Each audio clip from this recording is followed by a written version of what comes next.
여러분께서는 모두 자리에서 일어나셔서 단상에 있는 국기를 향해 주시기 바랍니다. 국기에 대하여 경례.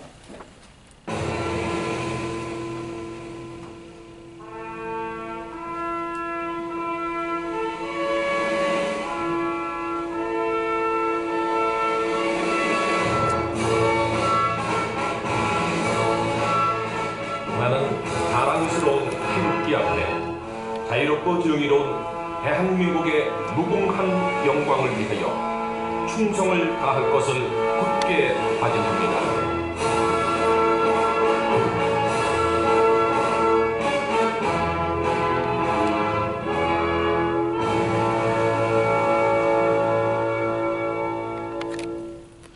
바로 애국가 제창이 있겠습니다.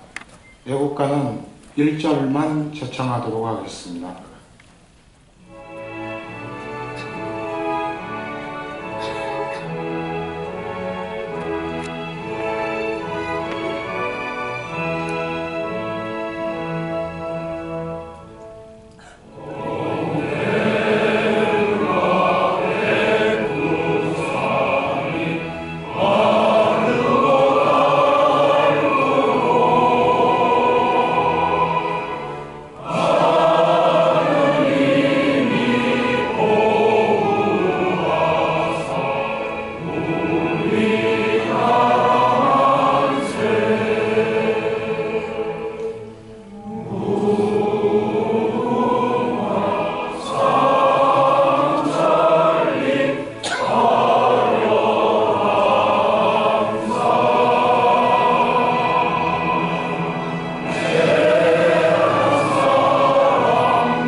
다음은 호국영령과 순국선열에 대한 묵념을 갖도록 하겠습니다.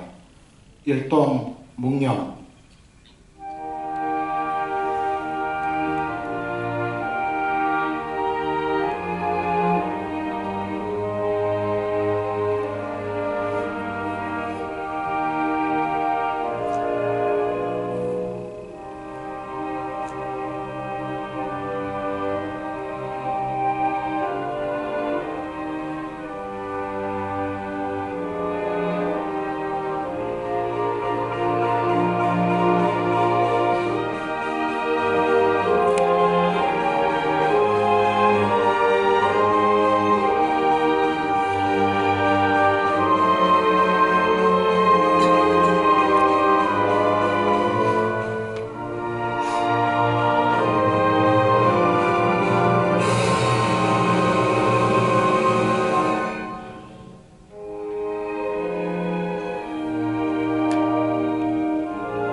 바로 모두 자리에 앉아주시기 바랍니다. 그리고 아주 서늘하게 드리워져 있는 공존의 그늘입니다. 북한의 사상이라든지 노선, 이념, 심지어는 대남 전략까지도 그대로 추종하는 이른바 종북 세력이 있기 때문입니다. 이런 종북 세력들은 대한민국의 헌법적인 가치 그리고 자유민주적인 정체성을 훼손시키면서 말 그대로 한국의 미래를 갉아먹고 있는 세력들입니다. 자, 그러면 이런 종북 세력들을 지금 이대로 그대로 방기해서는 이 대한민국의 미래가 어떻게 되겠습니까? 대한민국의 미래는 불을 보듯 뻔할 것입니다. 우리가 항상 되뇌어 외치는 우리의 소원은 통일은 말 그대로 물거품이 될 것이고, 그리고 10수년째 우리가 선진국 진입을 시도하고 있는 그러한 내용들도 모두 다 좌절될 것입니다. 심지어는 지금 현재 우리가 점하고 있는 강소국으로서의 위치도 다른 어느 나라에게 내주고 말 것입니다. 바로 이런 내용들이 오늘 자유민주연구원이 개최하는 학술 세미나의 가장 큰 문제의식입니다. 먼저 오늘 이 자리에 참석해 주신 이 내빈 여러분들을 소개해 드리도록 하겠습니다. 귀중한 시간을 내주셔서 참석해 주신 여러분들을 한 분 한 분 소개해 드리도록 하겠습니다. 여러분들께서는 큰 박수로 환영해 주시면 감사하겠습니다. 안흥무 전 내무부 장관님께서 이 자리에 나와주셨습니다. 김진태 새누리당 국회의원님께서 참석해 주셨습니다. 정기승 전 대법관님께서 나와주셨습니다.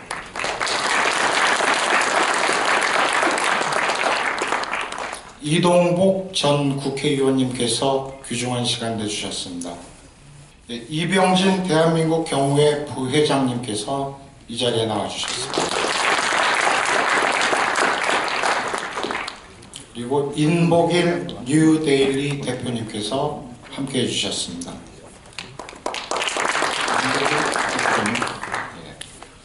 그리고 이기덕 한국국가정보학회 회장님께서 참석해 주셨습니다.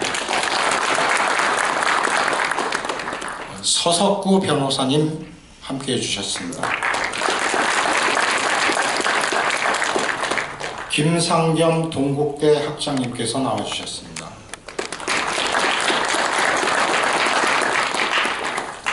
민경원 재미애국연대 회장님께서 소중한 시간 내주셨습니다.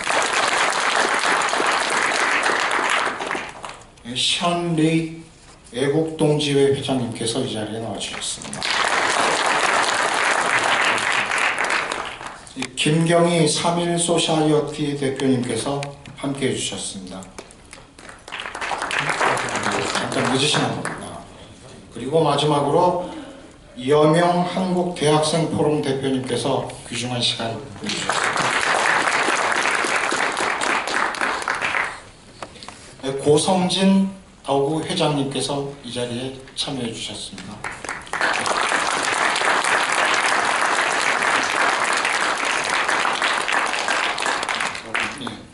여영무 전 동아일보 논설위원님께서 이 자리에 와주셨습니다.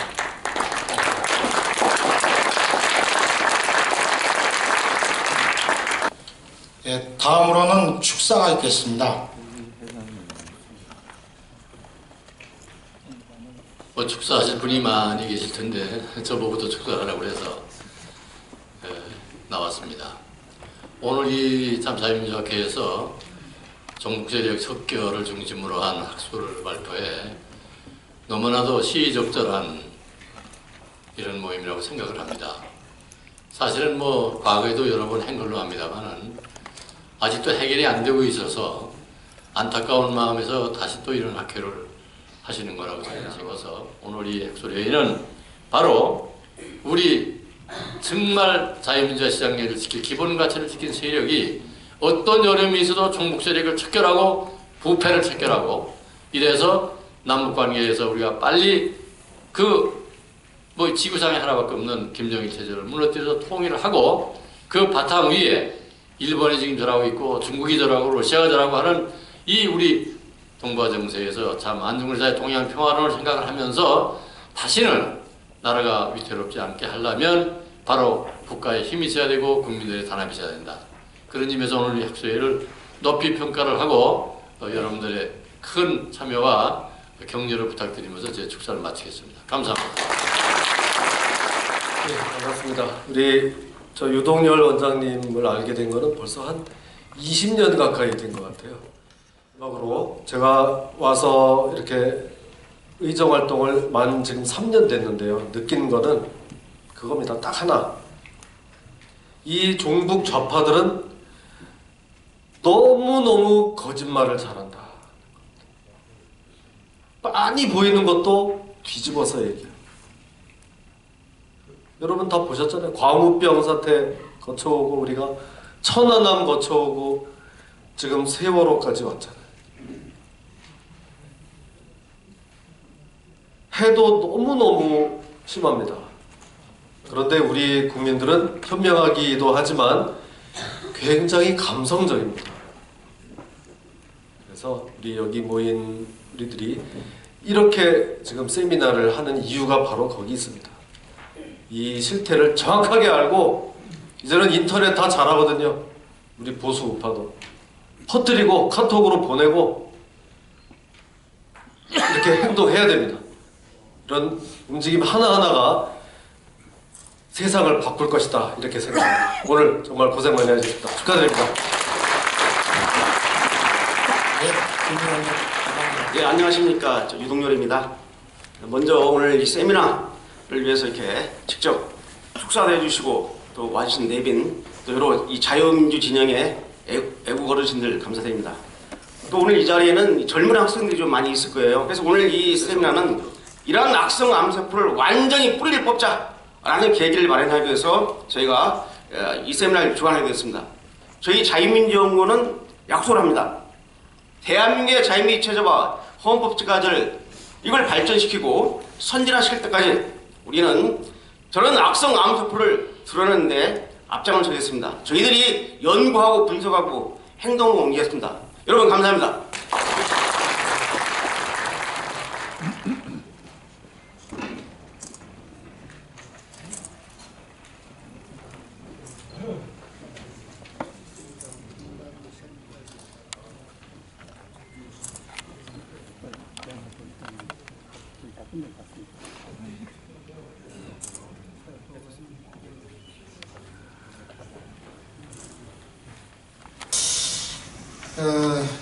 우선 유동열 원장님께서 발제해 주시겠습니다.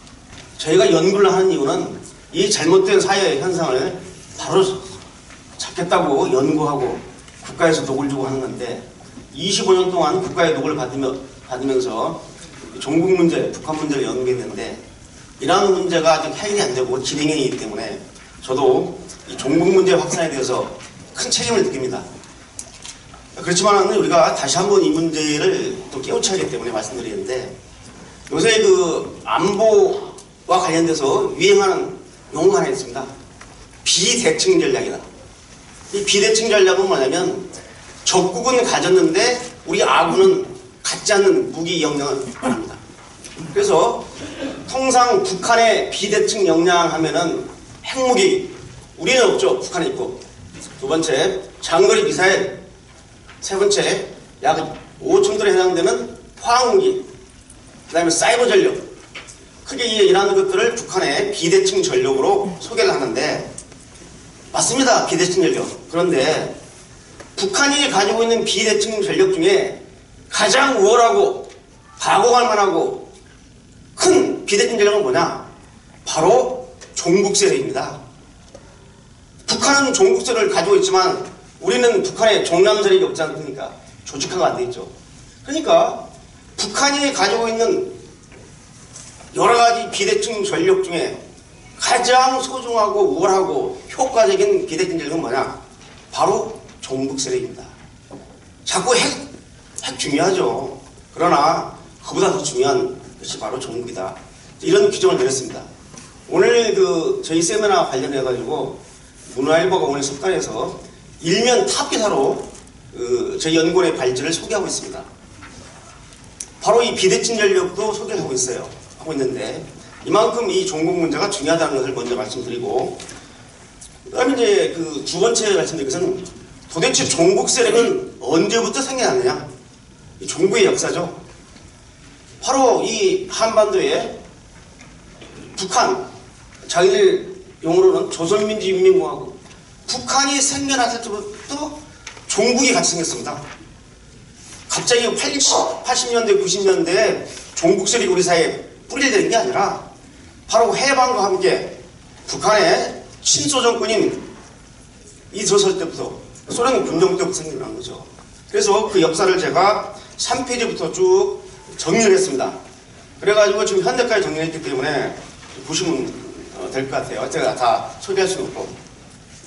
저는 항상 이런 생각이 옵니다. 제가 어떤 새로운 분야를 연구할 때 누가 좀 체계적으로 잘 정리를 해주면은 정말 짧은 시간 내에 효율적으로 공부를 하겠는데 이 책을 읽어봐도 어렵고 저 책을 봐도 어려워요. 지금 앞에 계시는 우리 어르신들께서는 이 종북 문제에 대한 제가 25년 동안 연구한 것을 갖다가 제가 완전히 파악하기 때문에 알기 쉽게 체계적으로 다 정리를 했어요. 좀 여기 남아있는 이게 제가 25년 동안 연구한 결과물입니다. 그렇기 때문에 제가 자신있게 체계적으로 정리를 했거든요. 누가 좀 이렇게 정리를 해주면 제가 공부하기가 힘들 텐데 그게 좀 아쉽네요. 그래서 지금은 어떤 단계나 이제 2000년대에 들면서 종북은 우리 제도권에 들어왔습니다. 아니 제도권에 들어서 여당, 야당, 아까 우리 김민태 의원님 말씀하셨죠. 여당, 야당에도 종북이 들어와 있고 이 헌법기관이 국회에 들어와 있고 그다음에 청와대 용사들에 대한 감사 행사 그리고 북한 인권 사진 전시회 또 이 LA 교민들을 상대로 해서 안보 강연회를 가졌는데 그때 유동열 박사님하고 저하고 같이 LA 교민을 상대로 해서 한미 동맹과 오늘 주제가 되어 있는 이 종북 세력 척결에 관한 문제를 갖고 연설을 했습니다. 그것이 계기가 되어 가지고 현재 미국의 LA YTN 방송에서 매주 유동열 박사님이나 저나 LA 교민들을 상대로 해서 한미동맹과 자유민주주의 그리고 북한 인권, 종북 세력 척결 이런 것을 강조하는 인터뷰를 매주 하고 있습니다. 그래서 오늘 유동열 박사님 말씀 가운데 종북 세력은 북한이 유일하게 대남 적화 혁명 핵심 세력이고 내부의 적이다 이렇게 명쾌한 결론을 내시는데 저는 전적으로 공감하고요. 또 오늘 이 자리는 북한 세습 독재와 종북 세력으로부터 끊임없이 협박받고 있는 대한민국과 국민을 지키는 기회가 되기를 간절히 기도드립니다. 저는 젊은 판사 또 젊은 변호사 시절에 아마 저만큼 운동권 판결, 운동권 변론 많이 한 사람도 드물 것입니다. 그때는 정의구현 사제단이나 운동권이 정의와 양심을 대변하는 것으로 그렇게 착각을 해드렸습니다. 그런데 교도소에서 운동권 대부분들을 만나보니까 제가 깜짝 놀랐습니다. 운동권들 대부분이 하는 말이 변호사님, 남한정권, 계례정권, 남한기업 매판자본, 타도, 북한 김일성 정권, 자주정권, 자주통일 말로만 듣던 김일성 주사파들이 바로 운동권의 대부분이라는 것을 느끼고 저는 정말 제 운동권 과거의 판결이 또 그리고 운동권 오랜 기간에 했던 이런 변론들이 하나님과 국민에게 엄청난 죄를 저질렀다고 생각하고 저도 모르게 눈물이 비오듯이 쏟아지면서 기도할 줄 몰랐던 교만한 제가 하나님께 겸손하게 엎드려 기도하고 참여하는 그런 극적인 변화를 갖게 해준 그 성령의 도움에 대해서 저는 대단히 감사하게 느끼고 있습니다. 저는 이론보다는 주로 활동을 했기 때문에 우리 유동열 박사하고 나중에 제가 처음 만난 건 국회에서 공안문제연구소를 해체해야 된다는 뭐죠 그게? 예, 청문회가 있었습니다. 그래서 청문회에 제가 이제 막 전향하고 활동한 지 얼마 안 됐을 때인데 그때 이제 이쪽 정부 측 경찰 측 증인으로 나와달라 해서 제가 나가서 한마디를 이렇게 했습니다. 80년대 학생운동을 어떻게 생각하십니까? 민주화운동 아닙니다. 사회주의 혁명운동했습니다. 제가 그 증거입니다. 라고 이야기했거든요. 당시에 이제 그렇게 이야기하니까 야당 쪽 그 내용을 아는 선수들은 반박도 못하고 다 청문회장을 떠나더라고요.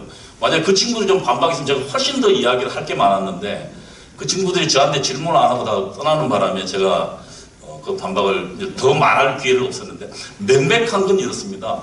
저희들은 주체사상을 공부했고 또 주체사상을 달달달 외웠습니다. 그리고 매일 밤 연세대학교는 한 4개 팀 정도가 있었는데 한민전 북한 2개 소리 방송을 청취해서 요즘은 워낙 세월이 좋아져서 다 인터넷에서 하지만 그때 당시는 단파 라디오를 가지고 그것을 청취해서 녹음해서 그것을 일일이 타이프를 쳐서 그래서 그걸 학생들에게 배포했습니다. 그 청지팀이 있었고, 그리고 해마다 그 구국의 소리 방송에서 나오는 한민전의 신년사가 있습니다. 신년사에 보면은 그 전년도의 투쟁에 대한 그 평가와 그리고 금년도 투쟁 방향에 대한 설명이 나옵니다. 그리고 또 한편에 보면은 투쟁 보호가 나옵니다. 그거를 학습하고 그리고 그대로 실천했습니다. 나중에 혹시 기회가 되면 국회 도서관 뒤져보시면 당시 전대협 자료하고 그 다음에 한민전의 신년사 방송과 정확하게 일치합니다. 그거는 그 이야기는 뭐냐면 북한의 국외 소리 방송을 우리의 지도 지침으로 인정하고 그리고 그에 따랐다는 것을 이야기할 수 있습니다. 그런 증거도 또 있습니다. 87년도에 그 운동권 좌익 운동권이 전대협이 두 개로 갈라졌습니다. 하나는 그 반미청년회, 그러니까 안희정 씨가 있던 반미청년회는 당시 이제 조국이라고 명칭을 썼던 조혁이라는 친구가 고대 출신인데 그 친구가 반미청년회 의장이었습니다. 나중에 수사에 밝혀졌지만 그 친구가 87년도 그 비판적 지지론을 했습니다. 그래서 대를 사람 김대중을 비판적으로 지지해서 당선시키는 게 유리하다. 이제 저는 후보 단일화 논의였는데 어쨌든 그 이후에 자기 비판문을 쓴 게 있습니다. 대동단결의 특별본데 거기에 보면 우리는 한민전의 지침을 제대로 이행하지 못했다라고 자기 반성하고 있어요. 그 글에 맹백하게 써 있는데 여러 가지 사실로 보아도 유동열 박사의 지적한 대로 우리는 당시에 민주화운동도 아닐 뿐더러 북한의 지령과 지침을 성실히 수행한 꼭두한 시기였음을 고백하지 않을 수 없습니다. 간첩을 잡을 수 없다는 건 무슨 말을 합니까? 그러니까 종북 세력을 척결할 수 없는 법 구조로 만들어버린 거예요. 우리 김진태 의원님이 국회에서 고군분투하시지만 제가 볼 때는 간첩들을 수사할 수 있는 법적 근거 마련하기가 그렇게 쉽지 않을 겁니다. 자, 통신비밀보호법 내란죄라든지 외환죄라든지 간첩죄에 대해서 그들에게 증거를 갖다 확보하려면 감청을 해서 그 자료를 가지고 있어야 됩니다. 근데 못하게 되어 있습니다. 지금 정보기관이 감청을 못하도록 되어 있어요. 그 핑계는 뭡니까? 국민들 사생활 개인정보 침해한다는 거거든요. 그럼 아무것도 하지 못하다는 거예요. 지금 우리 개인정보 SNS 쓰지 않는 분 거의 없을 겁니다. 스마트폰 쓰지 않는 분 거의 없을 겁니다. 스마트폰 시대는 이미 페이스북을 만들었던 미국의 주커버스가 그랬습니다. 개인정보는 없다고 했습니다. 개인정보는 없습니다. 더 이상. 자기 스스로 개인정보를 유출하면서 SNS를 통해 가지고 개인정보를 이용해달라고 하는 상황에서 개인정보 보호라는 게 그게 말은 안 된다고 합니다. 지금 시대가 바뀌었습니다. 그런 상황에서 국가기관들이 정보를 접근할 수 없게끔 만들어놨습니다. 지금 통신비밀보호법 10몇 년 동안 지금 개정하자고 그렇게 얘기하는데도 국회에서 반대하는 세력들, 시민단체들 때문에 못하고 있습니다. 전 세계에서 아마 우리나라밖에 없을 겁니다. 국가기관이 감청을 못하는 거는. 지난번에 보였죠. 미국은 세계 각국의 국가 원수들, 대통령, 수상들 개인 휴대폰까지 다 감청하고 있습니다. 지금. 그죠?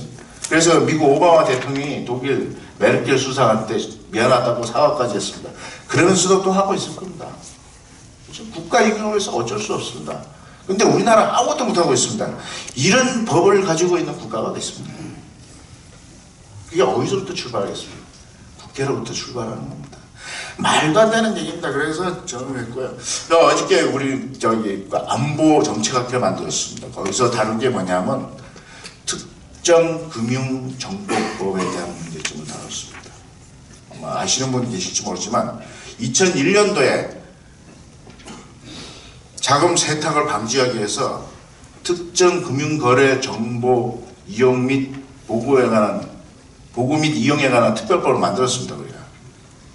그래서 금융정보분석원에서는 금융기관들이 거금에 자금 이동이 있을 때는 보고하도록 해서 그걸 분석해가지고 국가기관에다가 정보를 제공하거나 또는 수사기관이 그 정보를 갖다가 이용하기 위해서 수사를 위해서 요구하는 권리를 법에다 규정을 해놨는데 딱 빠진 한 기관이 있습니다. 국가정보원입니다. 그래서 국가정보원은 테러 범죄 수사도 못하고 산업 스파이 수사도 제대로 못하고 있습니다. 자금 흐름도 지금 못 찾고 있습니다. 그 증거가 없으니까 간첩 사건에 들어가면 맨날 무죄 결정이 나올 수밖에 없는 구조로 되어 있는 거예요, 지금. 그걸 국민들이 잘 모릅니다. 왜 그러냐? 왜 그런 것을 못하게 하려는 사람들이 있겠습니까? 정보가 노출되는 걸 싫어하는 부류가 있습니다. 누구겠습니까, 그들이? 정말 떳떳하지 못하니까, 밝히면 안 되니까, 그것을 차단하고 아예 법으로 못하게 만드는 거 아니겠습니까? 그죠? 정말 떳떳하다면은, 자기 자신이 정말 떳떳하면은, 뭐가 감출 게 뭐가 있겠습니까, 그게? 안녕하세요. 티나 박입니다. 네, 저희 2부 순서는 저희가 영어로 할까 한국어로 할까 굉장히 고민을 많이 했는데요. 저희가 영어로 진행하면은 평양에 있는 사람들이 알아들을 수 없기 때문에 부득이하게 평양에 있는 시청자들을 생각해서 한국어로 진행하도록 하겠습니다. 네. 그러면 시은미께서 먼저 신은미에 대해서 하고 싶은 말씀이 많으신가요? 네, 예. 신은미 씨 공식적으로는. 예. 그 신은미 씨는 여러분이 아시는 것처럼 뭐 이렇게 유명한 분이 전혀 아니세요. 그 미주 동포사에서는 이름도 알려지지가 않았었고, 전혀 노발이라고 그러죠. 전혀 아무런 상관이 없는 사람인데, 그 한국에 와갖고 그 언론이 만든 그 유명세를 타갖고 이제 언론이 만든 스타가 돼버린 거죠. 그리고 그 여자가 한국에 와갖고 평화를 외치면서 평화 콘서트를 하고 있는데, 저희가 보기엔 너무 우스운 겁니다. 왜? 그 여자가 그 미국 시민권자로서 미국 동포사회에서 오래 살았지만은 그 여자가 한 번도 동포사회에서 봉사를 하거나 뭐 그런 서비스를 한 그 기록이 없거든요. 그냥 한국에 와갖고 자기가 미국 시민권자인데 나는 대한민국 정부의 그 방해를 안 받고 북한을 갔다 오고 뭐 그런 거에서 그 좀 유명세를 타고 싶어갖고 일종의 관심병자 같은 존재입니다. 그리고 뭐 그 여자가 말하는 거 콘서트 보면은 그렇게 그 여자가 무슨 애국심이 있는 것도 아니고 또 그렇다고 그 여자가 뭐 통일에 대한 북한에 대한 난리지가 많은 것도 아니고 그래서 그런 여자였습니다. 예. 민경원 선생님도 견해가 비슷하세요? 예, 그 신은미 씨는 그 일단 LA에 거주를 두기 때문에 일단 LA 분은 LA에서 얘기를 하시는 게 좋을 것 같습니다. 근데 뉴욕에서도 못 들어보셨죠? 그거는? 아니 많이 듣죠. 아니요. 근데 아니 그 전에는 못 들어보셨죠? 예. 저도 이번에 처음 들었으니까 그분에 대해서. 전혀 이름이 네. 알려지지 않은 분. 네. 티나 박은 LA에서 저는 이제 동부에서 공부를 하고 그 월가에서 근무를 하고 또 이제 서부로 이사 와서는 정치인이 됐는데요. 그래서 동부 서부 둘 다 되게 친합니다. 예. 그럼 역시 LA에 거주하는 우리 김경희 선생님께서 사실 신은미 씨는 지금 아까 그 샤니 회장님께서 말씀하신 대로 이렇게 알려지지 않은 본인이 자신을 소개하는 대로 보통 가정주부 아줌마가 뭐 북한에 갔다 오다 이렇게 했는데 저는 제가 2007년도부터 제가 3.1 운동에 관계되는 일을 LA에서 하게 됐습니다. 지금 아까 우리 귀빈석에 소개하려고 그랬는데 우리 이사장님이 지금 잠깐 밖으로 나가셨는데 전 진짜 유학생으로 제가 미국에 갔다가 결혼하고 이렇게 살면서 한인타운에서 누가 이렇게 막 할아버지가 독립운동이시고 손녀딸이라는 걸 알고 누가 막 뭘 도와달라 그래서 일단 3.1 단체에 이제 이렇게 발을 들여서 지금까지 있는데 제가 신은미 씨라는 이름은 이 사건이 나기 전에 사실은 몇 년 전에 저한테 이게 컨택이 들어왔었습니다. 어떻게 컨택이 들어왔냐면은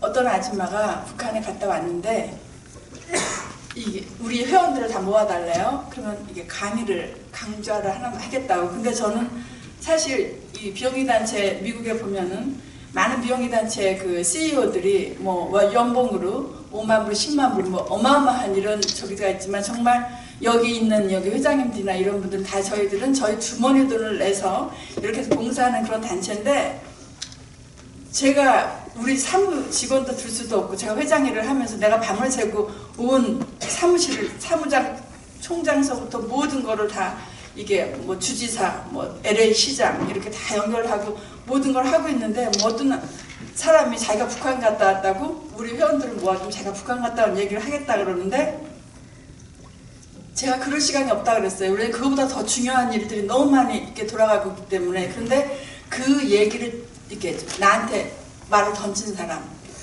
사람이 지금 바로 여기 고님이 저기 대표님이 너무 잘 아시지만 지금 몇 년의 세월이 한 7, 8년, 5, 6년 세월이 흐른 다음에 결국은 신은미 씨의 후원자 뭐 그거를 지금 조선일보에 지난주에 그 났던 그 정연진 씨였었고 정연진 씨를 더 가까이 하는 그런 어떤 어르신이 저한테 이렇게 해서 지금 결국은 모든 픽처가 내가 이 모든 걸 겪어오면서 지금 아까 어떤 그 김상경 이사님 계셨어요. 1차 최선에 그런 분들이나 다른 분들이 명함을 줄 때 제가 지금 명함을 전혀 안 갖고 왔고 명함을 사실은 안 돌리고 있는 이유가 제가 이 일을 하면서 그 당시는 몰랐어요. 제가 많은 협박도 받았고 어떤 큰 일을 당했습니다. 여기 우리 요 앞에 우리 이사님도 지금 LA에서 같이 오셨지만 그런 일을 모든 걸 겪고 나서 지금 이 그림을 보니까 이게 그랬었구나. 그래서 이렇게 해가지고 이렇게 다 조직적으로 해서 지금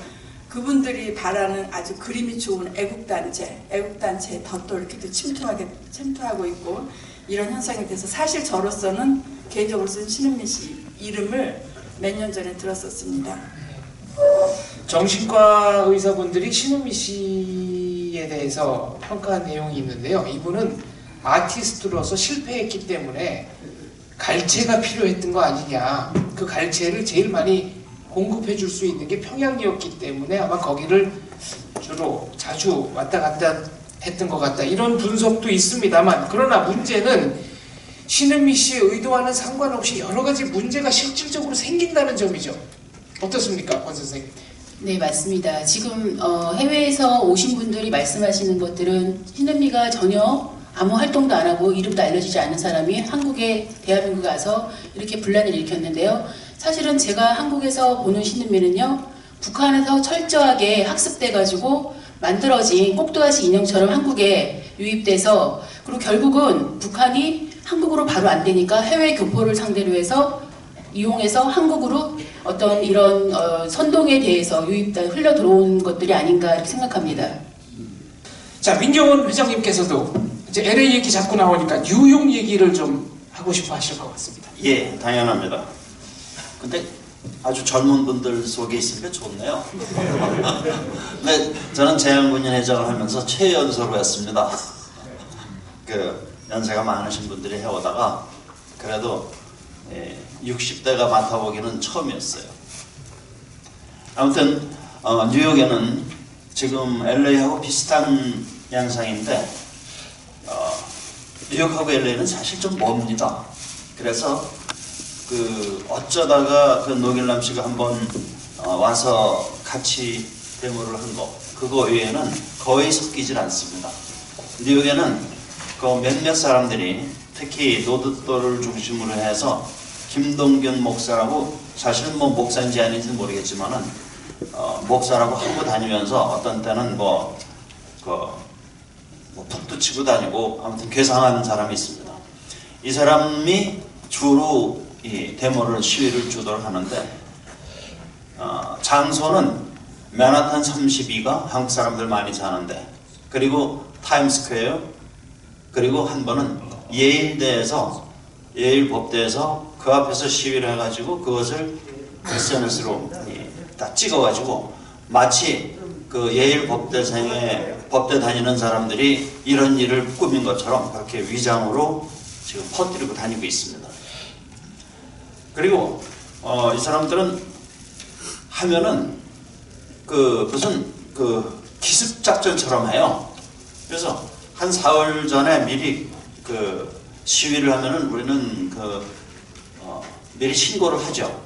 신고를 해서 어디서 나타났다고 우리는 우리 재향군인회나 우리 애국연대 측에서는 그 맞불 시위를 가끔 나갔어요. 거의 재작년에 8번을 한 것 같아요. 그래서 가서 하게 되면은 그냥 그 사람들은 미리 신고를 했으니까 마이크를 들고 하고 우리들은 목소리 가지고 하고 참 힘들었어요. 그러니 이거를 그냥 두자니 또 그렇고 또 이 맞불 시위를 해주니까 또 의기양양해가지고 그 사람들이 더 커지는 것 같아요. 예. 참 요새는 조금 자제도 하고 있습니다. 그리고 최근에는 이 사람들의 맞불 시위가 아니라 그 레포트 대사가 테러를 당하고 그 자체를 노길남이 찬양을 했기 때문에 무슨 안중근 의사처럼 그렇게 민족을 위해서 뭐 일을 한 것처럼 얘기를 했어요.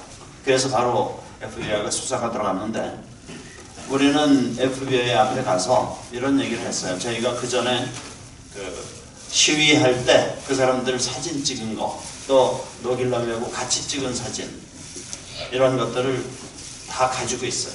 그래서 그 레포트 대사가 피를 흘리고 테러를 당한 사진 그런 것 가지고 FBI 앞에 하고 뉴욕 타임스지 신문사 앞에 거기서 이 종북 세력들 즉 미국이 얘기하는 악의 축 이 사람들을 테러하고 테러를 한 사람하고 같은 사람들이다 이렇게 해서 수사를 촉구하는 시위를 했었습니다. 이건 최근에 있었던 일이고요.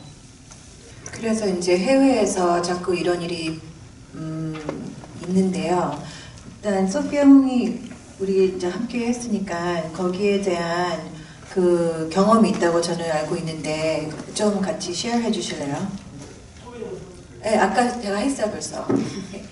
네, 소피아 홍은 재미동포고요. 6살 때 미국으로 이민 갔습니다. 한국 IT 기업 부사장이고 하버드 대학 졸업생입니다.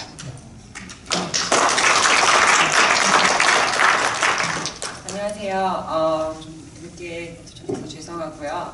사실 저는 제 개인적인 경험만 말해줄 수 있을 것 같아요. 제가 잘 모르는 부분들이 훨씬 많기 때문에 제가 미국에서 제가 자랐고 그리고 학부를 워싱턴 DC에서 나오고 제가 이제 대학원을 보스턴에서 나왔는데 사실 저 같은 경우는 보통 교포들보다는 제 생각에는 한국의 어떤 역사 그 다음에 한국의 어떤 정치에 대해서 많이 듣고 배우고 자란 케이스예요. 그래서 저는 사실 부모님께 되게 감사한 부분도 있고 또 한국학교 다녔던 게 토요일마다 주말마다 다녔던 게 되게 도움이 됐던 게 거기서 한국의 역사에 대해서 정치에 대해서 그리고 올바르게 이제 한국의 어떤 히스토리를 바라보는 그런 교육이 있었던 것 같아요. 근데 그게 되게 중요한 이유는 미국에서 대학교를 가거나 미국에서 이제 한국에 대해서 배울 때는 그 듣는 학생들은 되게 아무것도 머리에 백지 상태인 거예요. 그러면 듣는 게 다예요.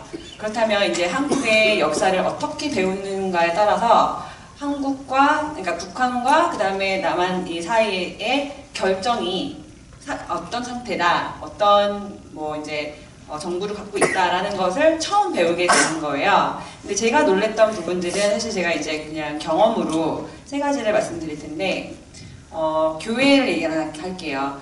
한참 그 선샤인 policy가 있었을 때 한참 이제 북한에 정말 패민이 있고 불쌍한 아이들이 죽어간다라는 이런 그런 이제 기사가 돌고 그런 메시지가 돌았을 때 교회에서 정말 그런 마음을 움직이는 사람들이 정말 주머니에서 힘들게 이민 생활을 하는데도 그 돈을 꺼내서 드렸어요. 근데 사실 저희가 그 돈이 어디로 가는지 많이 모를 때가 많잖아요. 근데 제가 나중에 나중에 제가 듣기로는 그 돈이 정말 과연 그 불쌍한 아이들에게 가냐는 거예요. 근데 그런 실체를 정말 모르고 제가 깨달은 거는 거기에 오피니언 리더들이 있다라는 거예요. 그러니까 뭐 스파이라고 말할 수도 있겠지만 제가 나중에 깨달은 거는 정말 교회 이민 사회에 정말 우리가 함께 활동하는 그 사람들 사이에 오피니언 리더들이 어마어마하게 되게 우리 마음을 움직이는 메시지로 움직이고 있다는 것을 알게 되었어요. 그래서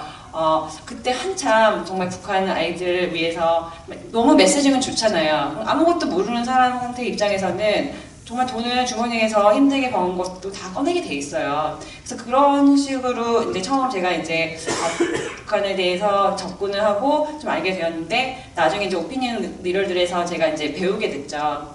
그래서 제가 대학교로 갔는데, 대학교에서도 이제 브라운백 런치나 교수들이 이제 초청하거나 아니면 이제 뭐 think tank policy 이런 분들이 이제 오세요. 그러면 그런 분들도 한국의 교육에 대해서, 아니 한국의 이제 역사에 대해서 말씀하실 때, 한국은 리퍼블릭한 그런 생각을 갖고 있는 나라고, 북한은 그냥 단지 소셜리스틱한 마인드를 갖고 있는 나라고, 굉장히 대학생인 사람들이 딱 너무 듣기 좋은 얘기들이 많은 거예요. 그러니까 이제 노스코리아 진짜 실체에 대해서도 사실 말해주지 않고, 처음 정말 무방비 상태로 딱 들었을 때는 그냥 다른 생각을 갖고 있는 두 나라일 뿐인데 뭐가 그렇게 문제일까라고 생각을 할 수밖에 없게 된다는 거죠. 그래서 제가 그때도 깨달은 게, 여기에 think tank policy, think tank에 계신 분들도 오피니언 리더들이 그때도 있었다는 거예요. 정말 어렸을 때 저희들이 가장 대학교 때 이제 impressionable한 그때잖아요. 그럴 때 저희가 들을 수 있는 그런 메시징을 굉장히 프로 노스 코리아 메시징을 하시더라고요. 근데 그때 제가 이제 모르는 상태로 부모님한테 여쭤본 거죠. 근데 부모님이 그때서 저희한테 이제 한국의 실제 상황과 그 다음에 북한의 어떤 히스토리와 이런 걸 많이 가르쳐 주셨는데, 근데 그런 거를 모르고 만약 들었다면 정말 이게 프로 노스 코리아가 될 수밖에 없어요. 그런 오피니언 리더들이 그때 있다는 거죠. 그래서 그게 세 번째로 제가 제일 이제 그때 분들한테 제가 겪었던, 제가 알았던 얘기를 좀 전하면은 굉장히 아까 질문하고 뭐 답변했던 그런 맥락에서 굉장히 중요한 포인트가 보일 일이 하나 있어서 말씀을 드리겠습니다. 그러니까 우리가 그냥 일상적으로 대하는 요새 우리나라 전체의 그 분위기, 혹은 인터넷에 들어가서 아까 그 미시 USA라는 그 플랫폼이 어떤 일을 하는지 하는 문제와 관련해서 제가 한 5년쯤 된 것 같은데요. 5년 전에 광우병 파동이 한참 시끄러울 때 우연히 제가 강의하는 학생을 통해서 한 사이트에 관한 정보를 알게 됐는데, 그 사이트 이름이 소울드레서라는 사이트입니다. 혹시 여자들은 좀 알지도 모르는데, 그 소울드레서라는 사이트는 뭐냐면은 뭐 그냥 번역을 하면 영혼을 입는 뭐 패션 이런 건데, 말하자면 여자들이 패션에 관한 정보를 얻는 플랫폼입니다. 그래서 이제 주로 15살에서 한 39살까지의 젊은 미시족들이, 미스 혹은 미시족들이 들어가서 그 패션에 관한 온갖 정보를 공유하고, 그 여러 가지 게시판이 있습니다. 예컨대 뭐 유명인 패션 게시판, 뭐 젊은 사람 무슨 등산복 게시판, 온갖 게시판이 있는데, 그 중에 이제 한 게시판은 휴게실, 테이크 브레이크라는 휴게실 게시판이 있고, 그 게시판에는 이제 옷하고 관련 없는 그냥 뭐 잡다한 얘기를 하게 돼 있는 사이트인데, 그렇게 게시판이 이렇게 구성되어 있는데, 그 게시판에 주로 이제 광우병 때문에, 우리나라에 들어온 저 광우병 소 때문에 우리가 다 죽는다고 이런 얘기가 그냥 완전히 두 배가 되더라고요.